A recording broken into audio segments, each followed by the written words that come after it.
Gamitin mo ang iyong natutunan na aking mga itinuro. Palawakin mo pa ang iyong kaalaman sa paggamit ng karunungang ipinagkaloob sa iyo ng librong itim. Kung ito na talaga ang aking magiging kapalaran, ang maging isang manunugis, ay malugod ko itong tatanggapin. Ito ang kabayaran nang tawagin ko ang aking pamilya, Tikboy. Kapalit nito ay sasama ako sa kanila. Basta ikaw nang bahalang magkwento kay Lolo Lino. Ang importante, buhay tayo at ligtas. Ulilang lubos na ang binatilyong si Tikboy.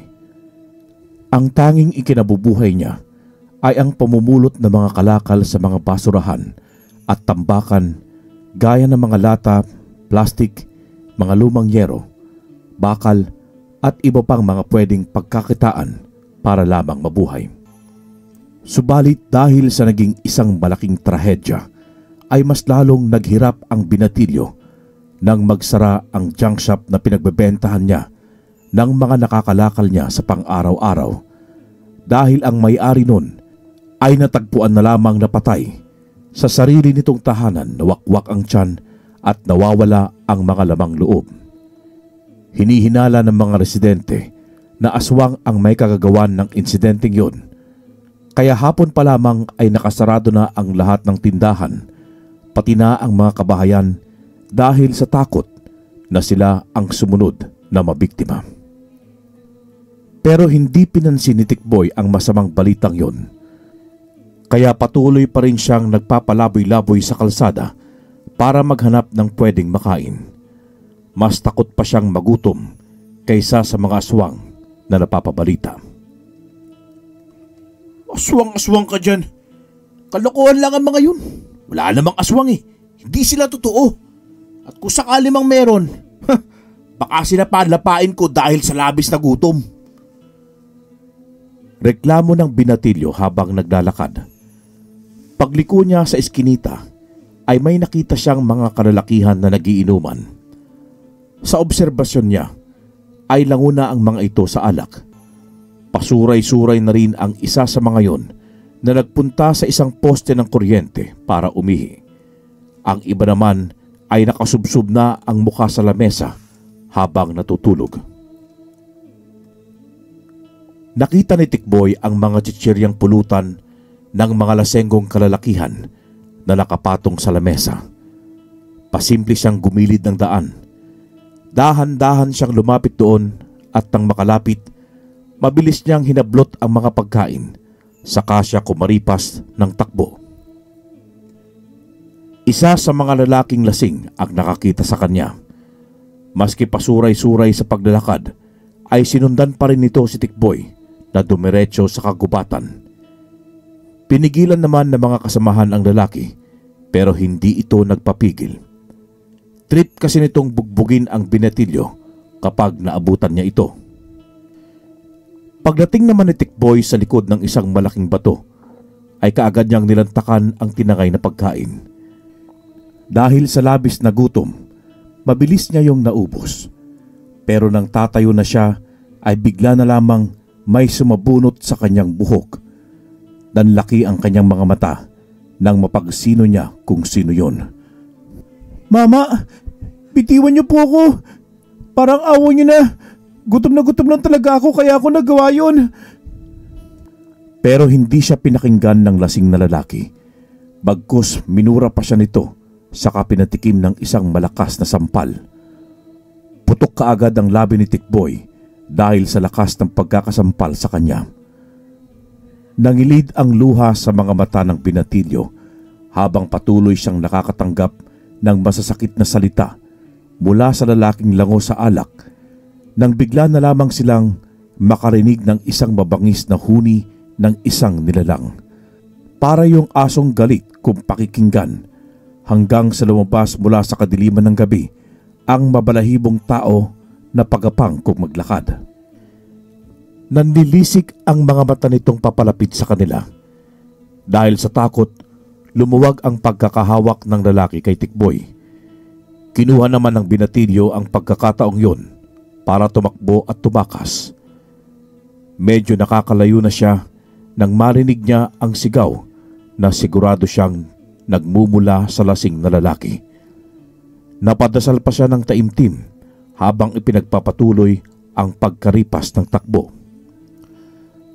Subalit sa kasamaang palad ay nakatapak si Tikboy ng isang malaki at hindi balansing bato kaya bumagsak siya sa lupa.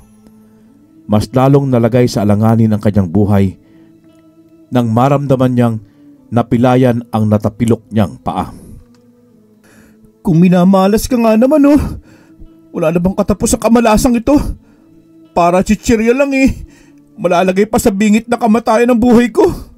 Diyos ko, sorry po, di ko na po ulitin na magdako ng pagkain pangako. Basta magbubasano ko hayaang mamatay ngayong gabi. Marami pa po akong pangarap sa buhay na kailangan ko ito pa rin. Iligtas mo po ako sa mga asumang, Diyos ko. Mas lalong nanindig ang mga balahibo ni Tikboy nang bigla na lamang isang nakakatakot na nilalang ang lumitaw sa kanyang harapan.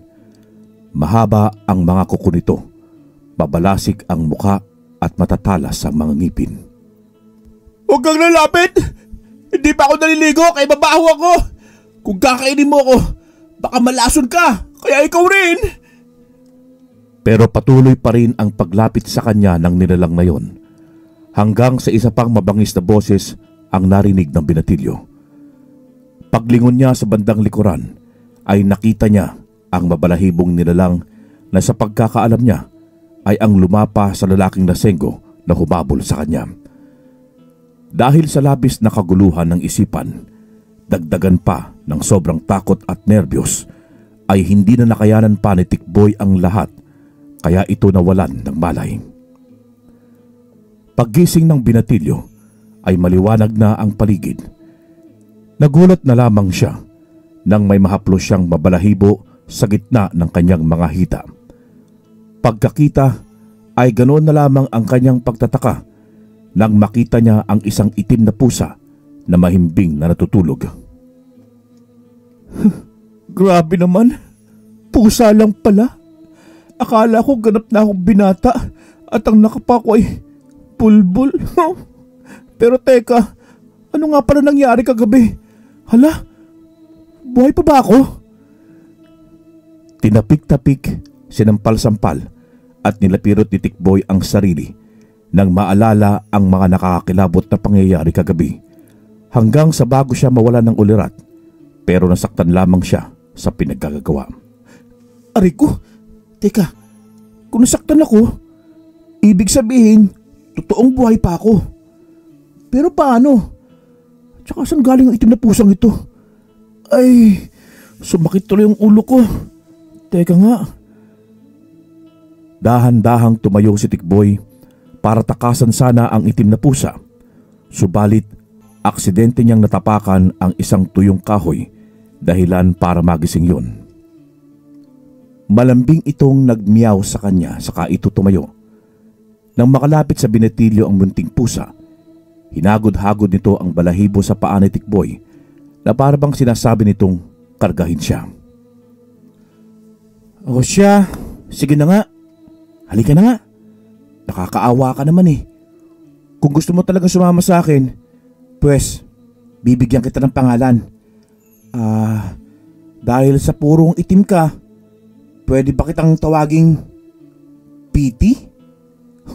Pero ang bantot Katunog ng ginagamit ng mga babae kapag gusto nilang malaman na buntis sila. Napahalakhak si Tikboy dahil sa sariling kalokohan. Nag-isip pa siya ng ibang pwedeng ipangalan sa pusang aampunin nang bigla na lamang tumunog ang kanyang tiyan. Tanda na ito ay gutom na. Gawin ko kayang siopaw itong pusang ito. Ay! Tama! Papangalanan kitang siopaw! Napadila ang pusa sa kanyang braso. Tila ba sinasabi nito sa kanya na masarap ang kanyang pangalan? Sa unang hakbang ni Tikboy ay muli siyang natigilan. Naalala kasi niyang napilayan siya kagabi, kaya siya nabuwal sa lupa.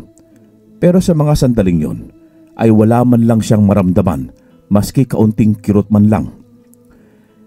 Ipinagkibit balikat na lamang niya yon dahil nang ilibot niya ang paningin ay tila ba naliligaw siya at hindi alam ang daan palabas. Napakamot siya sa ulo saka pumikit. Umikot siya ng umikot at sa isip niya na kung saang direksyon siya titigil ay doon siya pupunta. Bahala na nga. Binaybay ng binatilyo ang napiling daraanan habang karga-karga ang itim na pusa. Bawat madaanan niya ay tila ba may swerte siyang natatanggap dahil sa mga prutas na bunga ng mga punong kanyang nadaraanan. Tuwang-tuwa siya habang nilalantakan ang mga yon. Sa kauna-unahang pagkakataon kasi ay nakatikim din siya ng mga ganoong kasasarap na pagkain.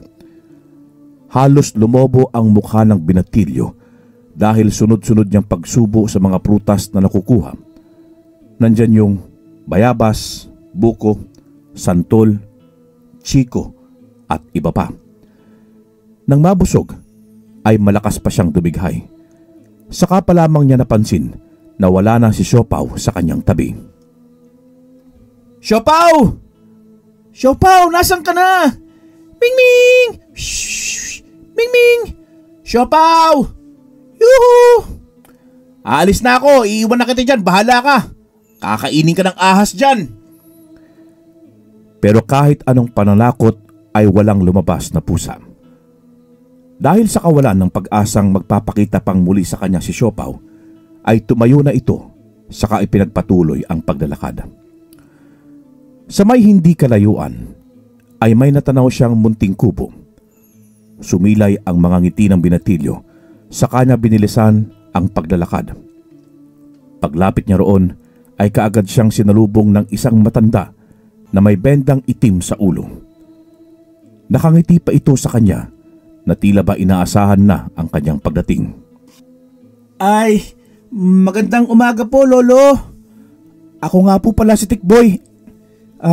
Isang palaboy-laboy sa lansangan na walang eksaktong patutunguhan. Pero sa kasamang palad, ako po ay naligaw kaya naririto ko ngayon sa inyong harapan. Ako naman si Lino. Tawagin mo na lamang akong Lolo Lino. Ipagpaumanhin niyo po, Lolo, ang aking pag-istorbo. Maaari po bang makituloy sa inyo? Maski hanggang mamayang gabi lang po, Lolo. Sana'y pagbigyan ninyo ako. Isa ka bang makataiho? Po? Paano niyo naman po nasabi? Kasi sa tono ng pananalita mo, para kang bihasa sa paglikha ng salitang makatae. Medyo po. Yan lang po kasi ang kaisa-isang talento ko. Natatawa na lamang ang binatilyo sa kanyang kasinungalingan dahil ang totoo ay narinig lang niya yon sa mga sikat na singer na rapper sa nadadaanan niya mga telebisyon. Kumain ka na ba? Opo. Marami po akong nakita kanina na prutas sa dinadaanan ko. Bunga ng mga punong kahoy kaya hayon, nilantakan ko po. Pagpasensyahan niyo na po kung tanim niyo yung mga yun, Lolo Lino. Talagang gutom lang po ako eh. Mga prutas? Abay, wala naman akong... Naputol ang sasabihin ng matanda dahil sa mga kakaibang kaluskos sa paligid. Nakiramdam si Lolo Lino ng maigi sa kanya binalingan ng tingin ang binatilyo. Lolo Lino, ano po yung mga... Shhh! Huwag kang maingay, Tikboy. Bilis, pumasok ka sa loob ng kubo. Madali ka! Dahil sa sindak na nakita ni Tikboy sa mga mata ng matanda, ay hindi na ito nag-usisa pa at pumasok na lamang sa loob ng bahay. Ilang sandali lamang ang lumipas at sumunod na rin ang matanda sa kanya. Dito pa lamang niya sinabi ang gustong malaman ng binatilyo. May naengkwentro ka bang aswang, Tikboy? Hindi ka agad nakasagot si Tikboy. Para bang binuhusan siya ng malamig na tubig dahil sa panlalamig sa mga narinig. Pero bumuntong hininga muna siya ng malalim para kumuha ng lakas ng loob na sabihin ang katotohanan. Meron po. Sa katunayan po'y dalawa sila. Noong una, isa lang. Dala ng takot ko ay iniwan ko ang lalaking lasing na humabol sa akin. Dahil ninakaw ko yung pulutan nilang si Chirya. Pagkatapos ng makalayo ako'y Narinig ko na lamang ang pagsigaw nito na humihingi ng tulong. Pero hindi ako bumalik. Subalit sa kasamang palad natapilok po ako sa kalagitnaan ng aking pagtakbo. Sa katunayan napilayan pa nga ako Tapos biglaan na lamang lumitaw yung isang aswang yata yon sa aking harapan. Kasi nanilisik ang mga mata Nagdasal ako. Pero muling naputol dahil ang unang nakita ko sa palagay ko lumapas sa lalaking lasing. Lumitaw sa likuran ko. Dala ng aking takot at nervyos. Parang nawalan ako ng malay. Kasi wala na akong matandaan Nangunot ang noo ni Lolo Lino at pinag-aaralan ang binatilyo kung nagsasabi ba ito ng totoo. Kanina kasing nakita niya ito ay wala naman siyang pilay at diretso kung maglakad. Niloloko mo ba akong bata ka? Wala ka namang pilay kanina Gusto mong hambalusin kita nitong tungkod ko Oh, Lo! Kalma lang po yung puso niyo. Ganito po kasi yun Pagkagising ko may itim na pusa nasa gitna ng aking mga hita. Akala ko nga basta pinangalanan ko na nga siyang siopaw Kaso bigla na lamang siyang nawala kanina habang kumakain ako ng mga prutas na pinitas ko. Sa mga narinig ay napagdikit-dikit kaagad ng matanda ang mga kaganapan. Sige na, ayusin mo na ang sarili mo. Pwede ka nang lumabas at maligo sa may poso sa likod bahay. Maghahanap lang ako ng pwede mong maisuot. Tumango na lamang ang binatilyo dahil nakita nito sa mga mata ni Lolo Lino ang pinaghalong tuwa at lungkot. Nahiwagaan tuloy siya kung bakit ganoon ang naramdaman ng matanda.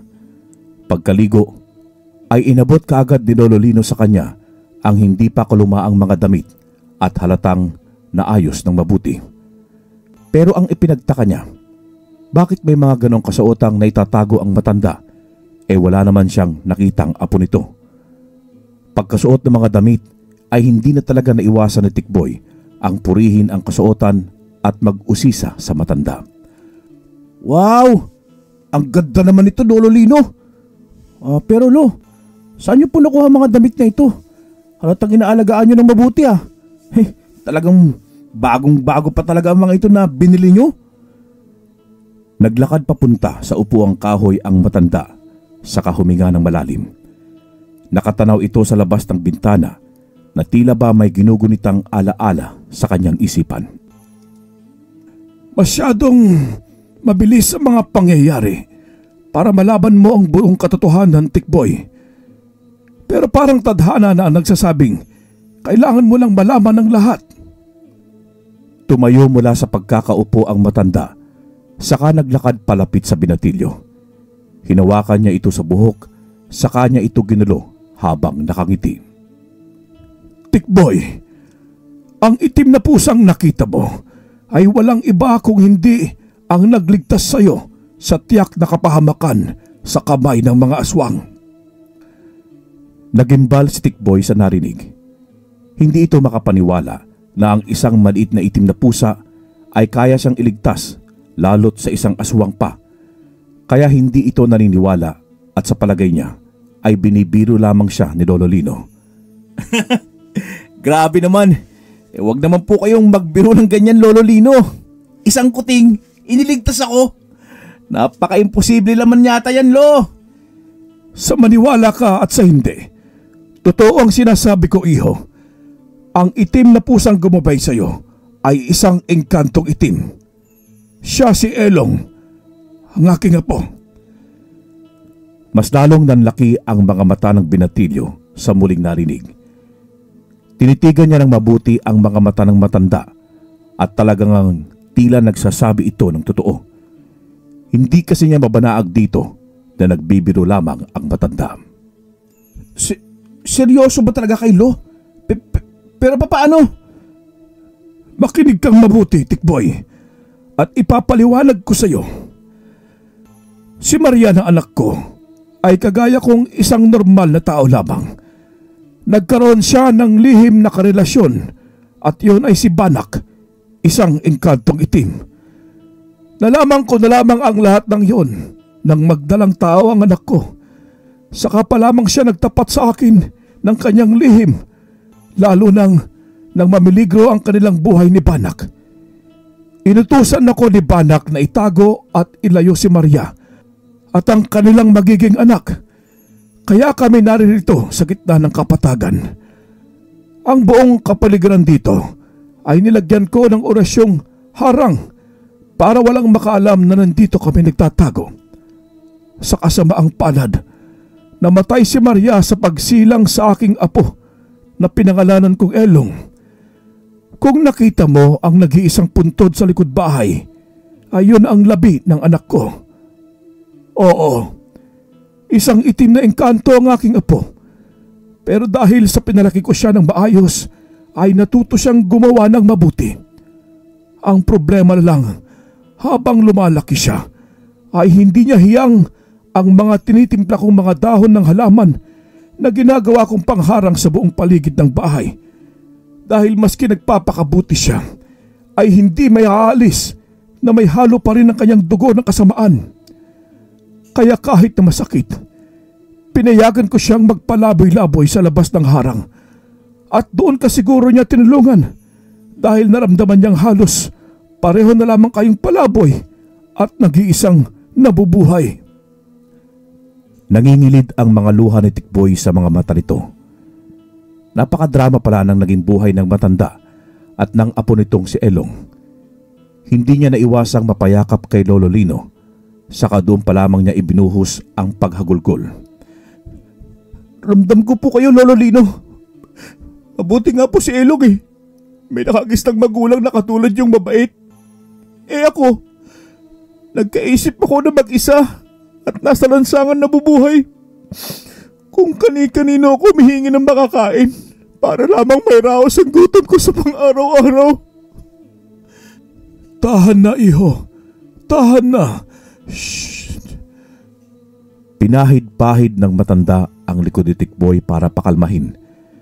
Napabusangot pa ang matanda nang ilabas ng binatilyo ang sipon nito sa kinurot niyang damit, saka niya itinakip sa ilong. Ay, salbahing bata! Ginawa mo pang pamunas ng sipon ng damit ka! Ay, patawad po, Lolo Lino. Nadala lang po kasi ako sa kwento niyo eh. Nang kumalma ang kanilang kalooban, ay nagpaalam na si Lolo Lino na lalabas muna. Binilinan niya si Tikboy na kapag lalabas ng bahay ay wag na wag siyang lalagpas sa parting may bungkal na lupa. Doon kasi ang palatandaan niya sa orasyong harang na linggo-linggo niyang binibisita para muli itong palakasin at nang hindi makapasok ang mga masasamang nilalang. Nagmistulang sa bulag kasi ang orasyon, kaya walang ibang nakakakita sa kubo kung hindi ang mga may mabubuting puso lamang. Sa pagtigil ni Tikboy ng ilang araw sa bahay ni Lolo Lino, ay napagtanto niyang isang albularyo ang matanda dahil sa mga boteng may laman ng mga iba't ibang dahon at ugat na may langis sa loob. Kaya pala magaling sa sinasabing orasyon ng matanda dahil may kakayahan pala ito na hindi pangkaraniwan. Sa isang maliit na aparador, may nakapatong na isang itim na libro. Akma na sana niya yung bubuksan pero hindi natuloy dahil iniluwa ng pintuan ang matandang may-ari ng bahay. Kapag binuksan mo ang itim na librong yan, iho, ay siguraduhin mo lang na susundin mo ang mga nakalagay dyan. Bigay sa akin yan ni Banak bago kami tumakas. Simula noon ay wala na akong balita pa sa kanya. Medyo napaatras si Tikboy sa nasabing bagay. Tila nahintakutan ito sa kung anumang maaaring naman ng itim na libro at baka hindi niya magampanan. Tutol ang kanyang isipan pero parang dinidiktahan siya ng kanyang puso na buksan yun. Nasa iyo ang gusto mong tahaking kapalaran, Tikboy. Pero tinitiyak kong kapag binuksan mo ang itim na librong yan na hindi ko kailanman ginawa, ay tiyak na malaki ang magbabago sa iyong buhay. Mas lalong napaisip ang binatilyo, kaya tuluyan nitong nilayuan ang librong itim saka lumapit sa matanda. Muling hinawakan ni Lolo Lino ang kanyang buhok na para bang tunay na apo ang turing nito sa kanya. Unti-unti na din kasing napapamahal si Tikboy sa matanda dahil ngayon lamang siya nakaramdam ng ganong pagtrato at pagpapahalaga. Pagsapit ng panibagong araw, magsasaing na sana si Tikboy, subalit naubusan na pala sila ng panggatong. Kaya naman, nagpasya siyang lumabas ng bahay para manguha ng mga tuyong kahoy sa maliit na gubat na malapit lang din sa kanila. Wala si Lolo Lino dahil maaga itong umalis at may pinuntahang importanteng lakad. Nakalimutan ni Tikboy ang mahigpit na bilin sa kanya ng matanda na huwag lalagpas at lalabas sa ginawa nitong orasyong harang.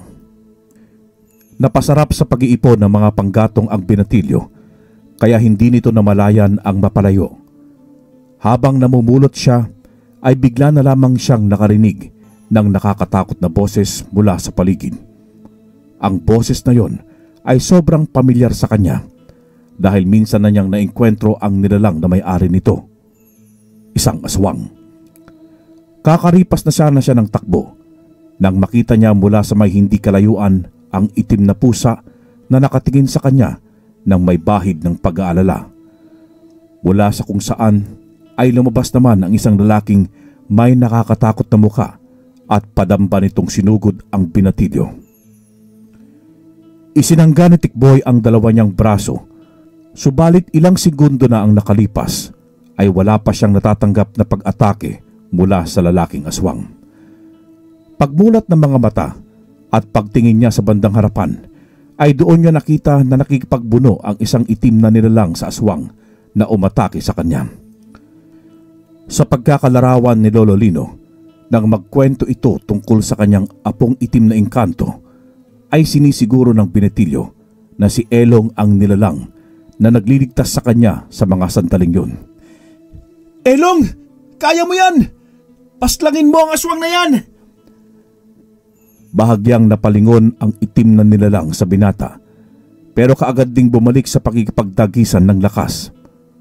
Sa huli ay nagtagumpay ito at napatay niya ang lalaking aswang sa pamamagitan ng paggilit ng liig gamit ang matatalas nitong kuko sa kamay. Dahan-dahan itong lumapit sa tila estatwang si Tikboy na hindi makakilos sa kanyang kinatatayuan.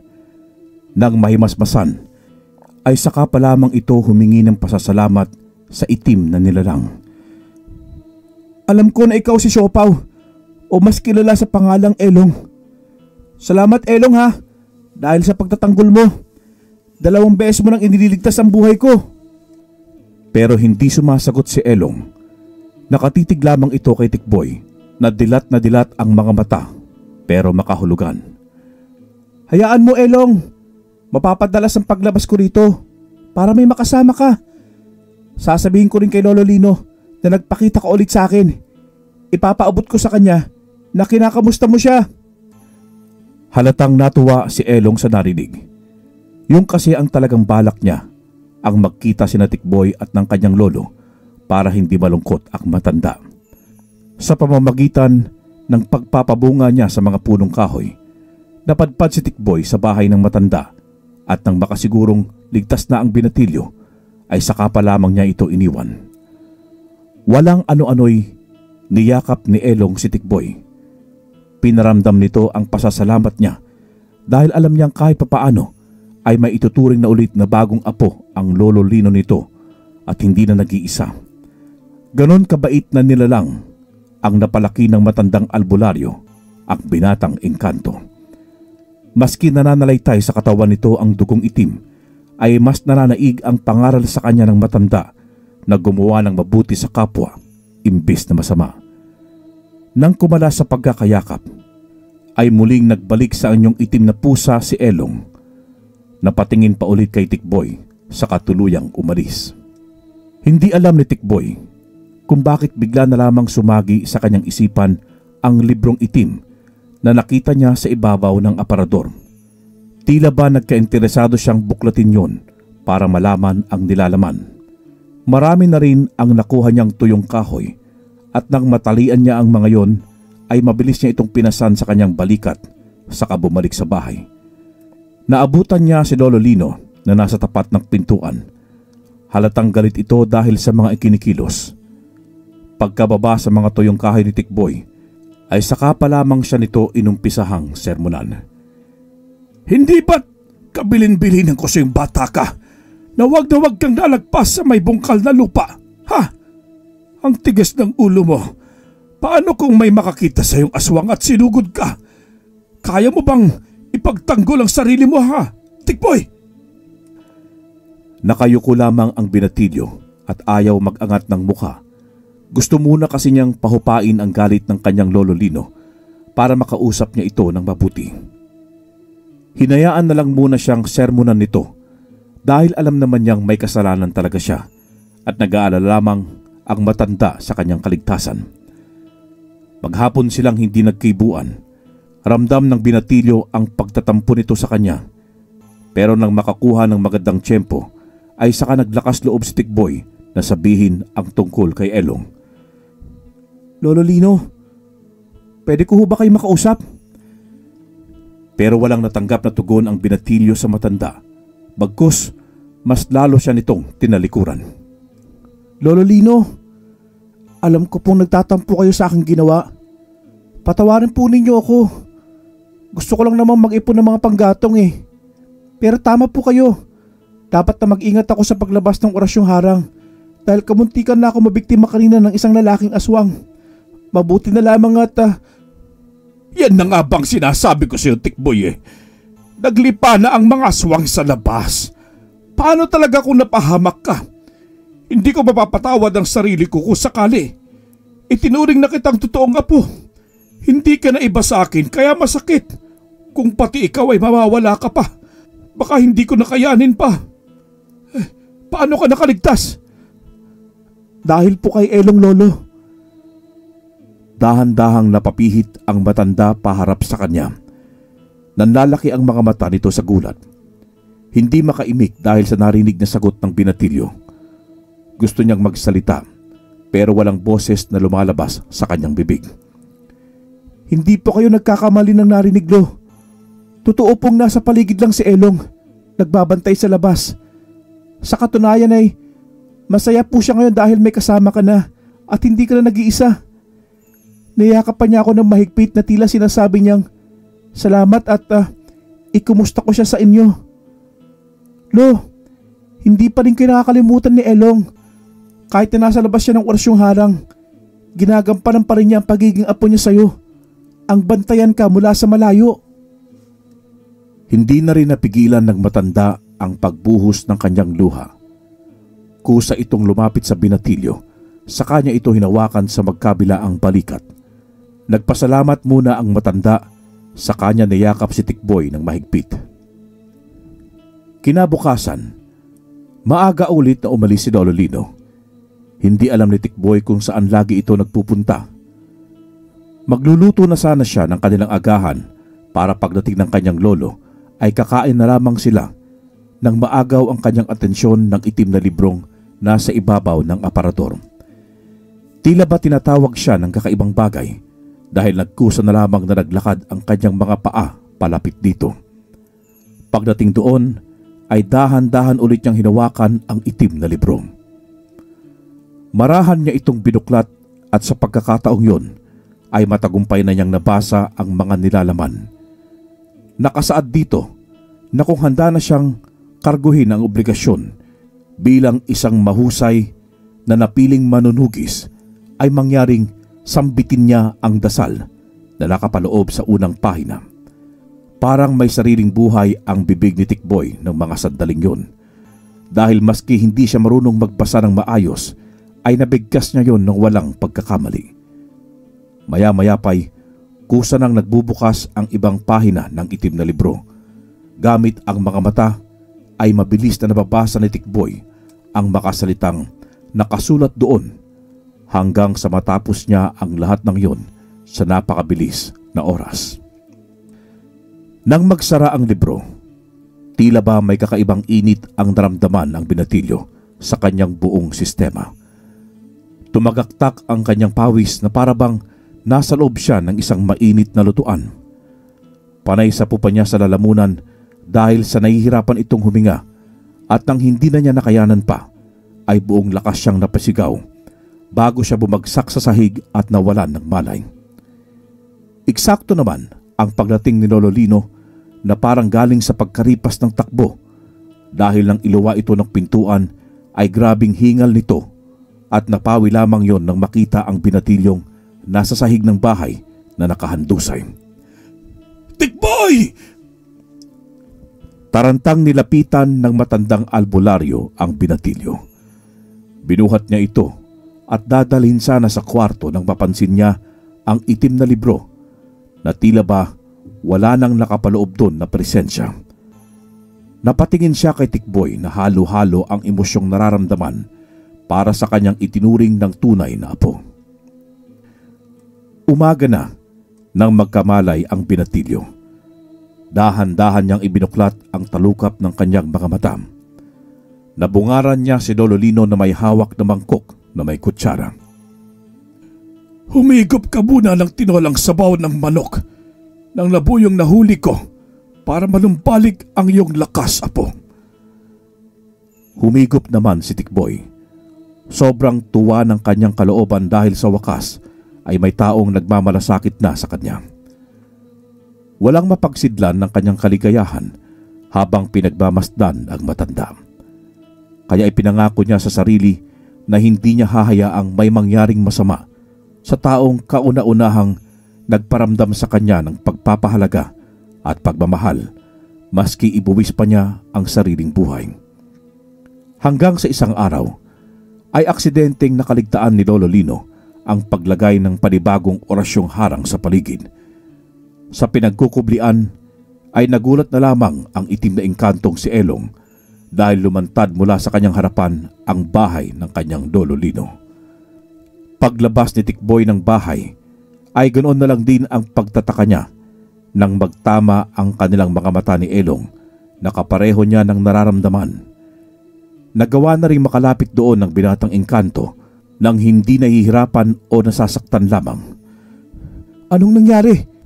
Bakit tila wala na ang orasyong harang sa buong paligid ng bahay? Nakakapagsalita na rin ako. Kaya ang ibig sabihin lang nito, nakaligtaan ni Lolo Lino ang maglagay ng panibagong orasyong harang sa buong paligid. Nakakonekta kasi ito sa ginawa niyang selyado sa aking dila para hindi ko maipagsabi sa kahit na sino kung saan siya nakatira. Nasa ganoong porma sila naabutan ng matandang albularyo. Doon pa lamang niya naisip ang nagawa niyang pagkalimot sa isa sa importante niyang obligasyon, pero wala na siyang magagawa dahil ang nabungkal na lupang kanyang palatandaan ay bumalik na sa dating pagkakahulma. Nagdiwang naman ang malalakas na uri ng mga aswang nang mabasag ang lagusang pumipigil sa kanila para makalabas sa mundo ng mga tao. Isa-isang nagunahan ng mga ito mula sa pinagkulungan sa kanila ng matandang albularyo noong ibilanggo niya ang mga ito sa ilalim ng lupa. Isa na doon ang reyna ng mga bangkilan na si Reyna Ayesha, pinakamalakas na aswang sa lugar na yun. Mas lalo pa itong lumakas dahil sa matagal na pagkakahimlay ng kanyang kapangyarihan, at ngayong malaya na silang muli ay hindi sila papayag na hindi makaganti sa matandang albularyong nagkulong sa kanila sa mahabang panahon. Hindi rin sila makakapayag na hindi makapagsabog ng lagim sa mga tao sa buong kalupaan. Tagumpay! Malaya na tayong muli, mga kasama. Tapos na ang pagkalam ng ating mga sikmura. Humayo kayo at kumuha ng mga pagkain. Magsasaya tayong muli sa muli nating pagbabalik dito sa ibabaw ng lupa. Magdiwang tayo at magsaya! Lahat ay sumang-ayon sa iginagalang nilang reyna. Kaagad na kumilos ang mga kalalakihang aswang para maghanap ng mabibiktima nila at gagawing handa sa kanilang idadaos na pagdiriwang. Napakalaking pagsisisi ang nagawang kamalian ni Lolo Lino dahil lahat ng kanyang pinaghirapan ay napunta lamang sa wala. Pero sa kabilang banda ay may ligaya rin siyang naramdaman dahil muli niyang nakapiling ang itim na engkantong apo na ilang taon ding nawalay sa kanya. Hindi naman siguro kasalanan kung tatalikuran ko na ang pagiging tagabantay ng lagusan. Panginoon, pagod na rin ako at matanda na. Gusto ko na din sana ng simple at tahimik na buhay kasama ng aking mga apo. Sana'y maintindihan niyo ako sa mga sandaling ito. Patawad. Tuluyan nang binitawan ng matanda ang pagiging isang albularyong manunugis. Alam niya kasing may hahalili na sa kanyang propesyong tinalikuran at yun ay walang iba kung hindi si Tikboy. Ang dating binatilyong palaboy na magiging isa ng magaling na manunugis dahil sa tulong ng karunungan na ibinigay sa kanya ng aklat na itim. Ang tanging pwedeng gawin ng matanda ay ang hasain ni si Tikboy sa pakikipaglaban at kung paano gamitin ang ipinagkaloob sa binatilyo na kakayahan bilang isang mandirigma. Paglipas ng ilang masasayang araw na pagkakasama nina Elong, Tikboy at Lolo Lino, isang kahindik-hindik na balita ang kanilang nabalitaan na nangyari sa mga residenteng nasa paanan ng gubat. Kalunos-lunos ang sinapit ng mga taong biniktima ng mga hinihinala nilang mga aswang ang may kagagawan. Tikboy, iho, kailangan na ng mga tao ang iyong serbisyo bilang isang manunugis. Gamitin mo ang iyong natutunan na aking mga itinuro. Palawakin mo pa ang iyong kaalaman sa paggamit ng karunungang ipinagkaloob sa iyo ng librong itim. Naway gabayan ka ng Diyos sa iyong magiging misyon at makabalik dito ng ligtas at buhay. Kung ito na talaga ang aking magiging kapalaran, ang maging isang manunugis, ay malugod ko itong tatanggapin. Bukas na bukas din ay hahalugigin ko ang buong kagubatan para hanapin ang mga kunentong mga aswang na nakalabas na sa nasirang selyado ng kanilang piitan. Lalabanan ko sila sa abot ng aking makakaya. Lolo Lino, sasamahan ko po si Tikboy sa kanyang laban. Mas kabisado ko ang pasikot-sikot sa gubat na ito kaysa sa kanya. Mapapabilis ang paghahanap sa pugad na mga aswang kapag kaming dalawa ay magtutulungan. Hindi ko maaaring hayaan ang itinuturing ko ng kapatid. Tutulman ang kalooban ng matanda ay wala na siyang magagawa pa dahil si Elong na mismo ang nagdesisyon sa gusto nitong gawin. Gustuhin man din niyang sumama sa paghahanap sa mga aswang, subalit masyado na siyang matanda para maglakbay pa. Wala na akong pagtutol kung ito ang iyong pasya, Elong. Ang sa akin lang ay mag-iingat kayo at bumalik sa akin ng buhay. Ipagdarasal ko ang iyong kaligtasan. Hindi na ako makakasama pa dahil masyado na akong matanda at wala nang kakayahang lumaban. Niyakap ng dalawa ang kanilang pinakamamahal na lolo para ipabatid na magiging maayos ang lahat. Kinabukasan nga ay inumpisan ng maglakbay ng dalawang maitim na kapangyarihan pero sa kabutihan nila gagamitin.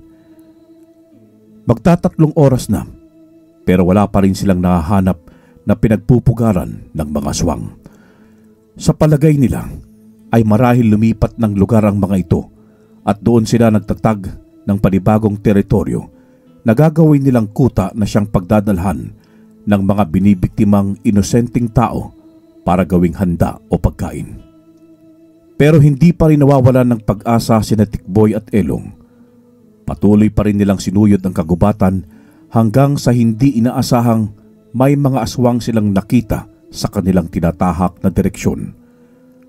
Mula sa masukal na parte ng gubat ay dinig na dinig nilang dalawa ang tila pag-ungol ng mga ito habang ngumunguya ng masarap na pagkain.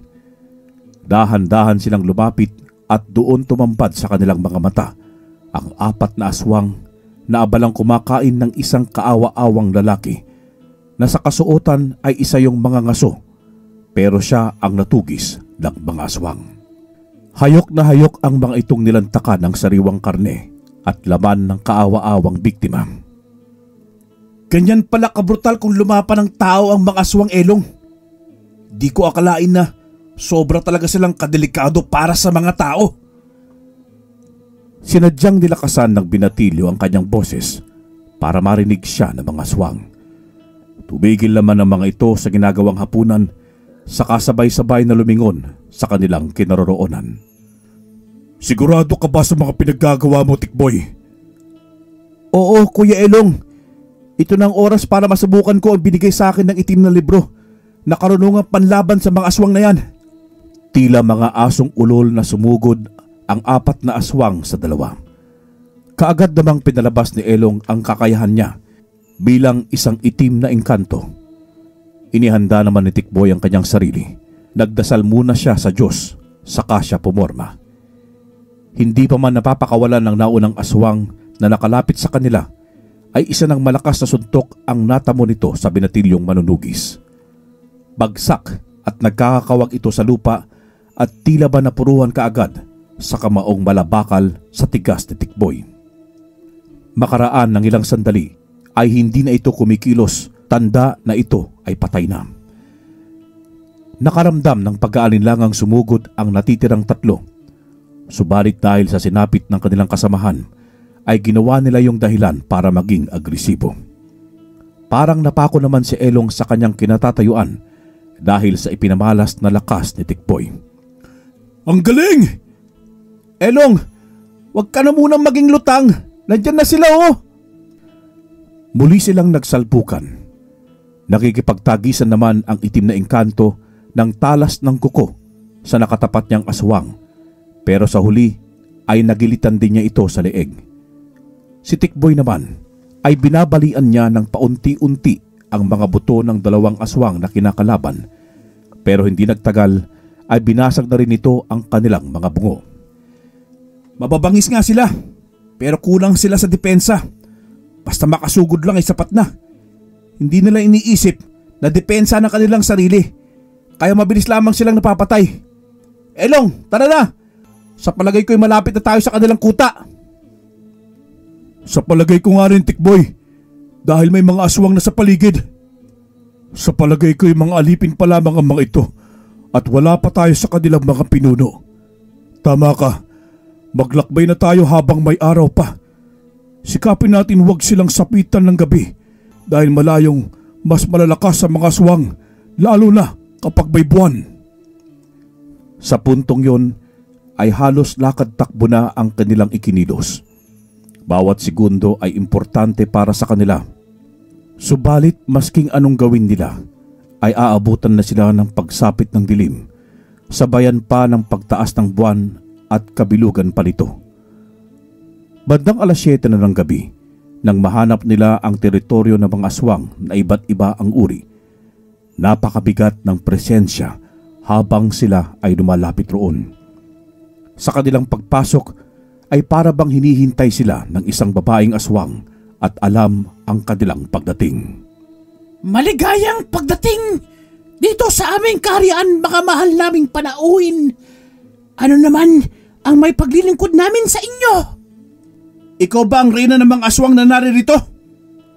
Aba, matalinong bata. Ako nga, si Reyna Ayesha. Isa akong aswang na bangkilan, kaya nararapat lamang na lumuhod kayo sa aking harapan. Hindi mo kami alipin para mapasunod mo sa iyong kagustuhan, Reyna Ayesha. Ang totoong sadya namin dito ay ang lipulin kayong lahat dahil masyado na kayong perwisyo sa mga taong walang kalaban-laban sa inyo. Huwag na natin patagalin pa ito. Umpisahan na kaagad natin ang laban. May katabangan ka palang nakatago, bata. O sige, total mukhang nagmamadali kayo sa inyong kabatayan, kaya pagbibigyan ko ang inyong kahilingan. Mga kampon, lumabas kayo at sugurin sila! Hindi inaasahan ni Tikboy at Elong na napapalibutan na pala sila ng mga aswang. Mukhang napagplanuhan na ng mga ito ng mabuti ang kanilang pagdating. Anong gagawin natin, Tikboy? Nasukol na nila tayo. Ano pa, tol? E di ang lumaban! Bawat sumusugod na mga aswang ay kanilang kinakasagupa. Habang tumatagal ay mas dumadami ang mga ito na nagmumula sa mga madidilim na bahagi. Sugatan na rin si Elong ng mga sandaling yun. Ang ibang mga sugat niya ay nagagawa pa nitong pagalingin, pero ang hindi na niya abot ay kanya nang iniinda. Hanggang sa bumagsak na ito sa lupa, nakawalan na ng lakas. Nag-aalala naman si Tikboy sa kanyang kalagayan, subalit hindi niya ito magawang saklolohan dahil abala din siya sa pakikipaglaban. Nalintikan na! Malakas na ako sa pagkakaalam ko. Nasasabayan ko na ang mga aswang sa kanilang lakas. Pero sa dami nila ay mukhang madidihado rin ako sa laban. Lintik talaga. Himala na lang yata ang kailangan ko sa ngayon para makaligtas kami ni Elong. Panay ang pagalakhak ng malutong ni Reyna Ayesha dahil sa mga kaganapan. Unti-unti na kasi nilang nakakamit ang tagumpay laban sa dalawang pangahas na pumasok sa kanilang kaharian. Wala pang pumasok dito sa aming teritoryo na nakalabas ng buhay mahahangal. Para nyo na rin isinuot sa hukay ang sarili nyong mga buhay.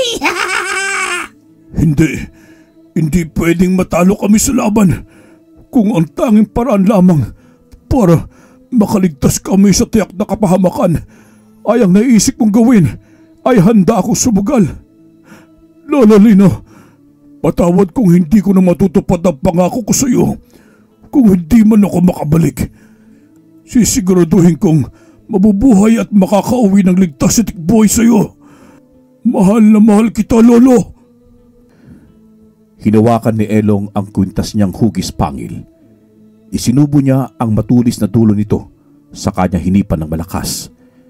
Naglikha yun ng napakatinis na tunog na nagawa pang pasakitin ang tenga ng mga aswang ng panandalian maliban kay Tikboy. Pagkaraan ng ilang segundo, maraming yabag at matitinis na sigaw na ang pumailan lang sa paligid na tila ba may mga iba pang nilalang na paparating. Nabulabog ang lahat ng mga aswang nang makilala nila ang mga ito. Isang grupo ng mga itim na engkanto ang tinawag ni Elong sa pamamagitan ng pag-ihip niya sa tinatawag nilang sipol ng mga engkantong itim. Aba, biruin mo yon. Patas na kaagad ang laban. Hoy, Reyna Ayesha, ngayon ka magdiwang, bilis! Paiya ka, no? Mas ginanahan si Tikboy sa pakikipaglaban, samantalang sobrang pikon naman ng Reyna sa mga sandaling yon dahil sa binatilyo. Sa pangunguna ni Banak na ama ni Elong, sabay-sabay nilang sinugod ang mga aswang. Kaagad na nabaligtad ang sitwasyon. Ang pangkat ni Reyna Ayesha ang nalagay sa alanganin ang buhay sa mga sandaling yon. Pilit na lumalaban ng mga ito pero hindi nila kayang tapatan ang puwersa ng mga matatandang itim na engkanto at sa huli, nalipol ang lahat ng mga aswang kasama na roon ang kanilang Reyna na pinugutan pa nila ng ulo. Nang matapos ang laban, nagpaalam na si Elong kay Tikboy. Ipinagbili nito sa kanya si Lolo Lino. Ito ang kabayaran nang tawagin ko ang aking pamilya, Tikboy. Kapalit nito ay sasama ako sa kanila. Basta ikaw nang bahalang magkwento kay Lolo Lino. Ang importante, buhay tayo at ligtas. Wala akong magagawa kung ganito ang inyong batas. Mahirap namang baliin dahil baka mas lalong lumaki pa ang gulo. Huwag kang mag-alala. Hindi ko pababayaan si Lolo Lino. Makakaasa kang ikukwento ko sa kanya ang lahat ng bilin mo. Salamat, kaibigan. Salamat, aking kapatid. Aalis na kami. Paalam. Paalam din, kapatid na Elong. Ganun na nga ang ginawa ni Tikboy nang makauwi siya sa kanila. Naaawa siya sa matanda pero handa naman siyang gawin ang lahat para malagpasan ng kanyang lolo ang pagdadalamhati. Pagkalipas ng mahabang panahon ay bumalik na ang matandang si Lino sa pagiging masigla. Hindi na sila naghiwalay pa ni Tikboy dahil sinama na siya ng binatilyo sa syudad para doon na mamuhay. Sa itinayo nilang munting negosyo ay mabilis naman yung lumago. Alam niyang biyaya yun ng Diyos sa kanila dahil hindi sila nakakalimot na magpunta sa simbahan para magpasalamat sa mga biyayang kanilang natatamasa. Dumating na rin ang panahong kailangan ng mag-asawa ni Tikboy. Sa paglipas pa ng maraming taon, dahil sa labis na katandaan, ay dumating na ang huling hantungan para mamahingan na si Lolo Lino sa huli niyang himlayan. Binigyan naman siya ng disenteng libing ni Tikboy sa isa sa kanilang sementeryo sa kanilang lugar. Halos linggo-linggo ay dinadalaw nila ang puntod ng matanda pagkatapos nilang dumalo ng misa kasama ang asawa nito at dalawa niyang anak. Kumusta ka na dyan, Lolo Lino? Ako, eto, nakabuo ng isang masayang pamilya. Lolo, salamat dahil sa pagkupkup mo noon sa akin ay nabago ang aking buhay. Mula sa pagiging palaboy, naging isa akong manunugis ng mga aswang kasama ang itinuring ko ng kapatid na totoo mong apo, si Elong. Sana balang araw magkita kami ni Elong bago ko man lang isoli sa Panginoon ang hiram kong buhay sa kanya pagdating ng panahon. O siya, Lolo Lino, aalis na po kami. Huwag kang mag-alala dahil hindi ka namin kakaligtaang dalawin dito sa sementeryo. Salamat po, Lolo. Mahal na mahal po kita. Wakas.